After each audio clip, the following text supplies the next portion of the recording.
मुख्यमंत्र्यांच्या शिफारशीनंतर माणिकराव कोकाटेंकडची सर्व खाती काढली। कोकाटेंची सर्व खाती आता अजित पवारांकडे। सदनिका गैरव्यवहार प्रकरण माणिकराव कोकाटेंना भोवलं। माणिकराव कोकाटेंविरोधात अटक वॉरंट, तातडीने अटक करण्याचे आदेश। तर आटके विरोधातील कोकाटेंच्या याचिकेवर शुक्रवारी हायकोर्टात सुनावणी।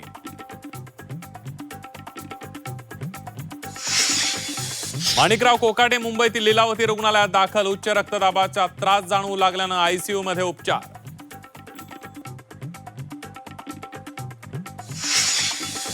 मंत्रिपदासाठी धनंजय मुंडेंची फिल्डिंग। दिल्लीमध्ये अमित शहांची घेतली भेट, तर मुंडे मंत्रिमंडळात परत येणार नाहीत।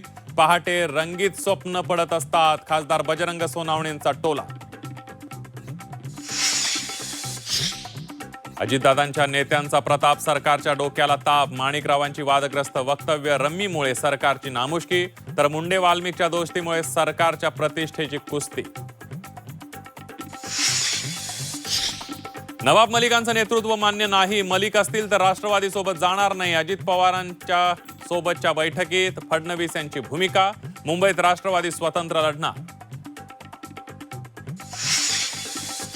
शिंदेची शिवसेना ही टेस्ट ट्यूब बेबी। शिंदे सेना हा पक्ष म्हणजे तात्पुरती व्यवस्था। संजय राऊतांचा घणाघात, तर हे ते काहीही बरळतात, त्यांच्याकडे लक्ष देत नाही। शंभूराज देसाईंचं प्रत्युत्तर।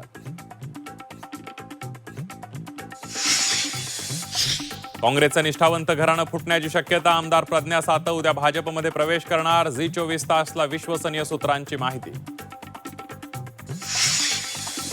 आणि महापालिका निवडणुकीत पतंगावर संक्रांत। संभाजीनगरमध्ये एमआयएमच्या पतंग चिन्हाला संजय शिरसाटांचा विरोध। चिन्ह गोठवण्याची निवडणूक आयोगाला विनंती। बावनकुळेंची मात्र सावध भूमिका।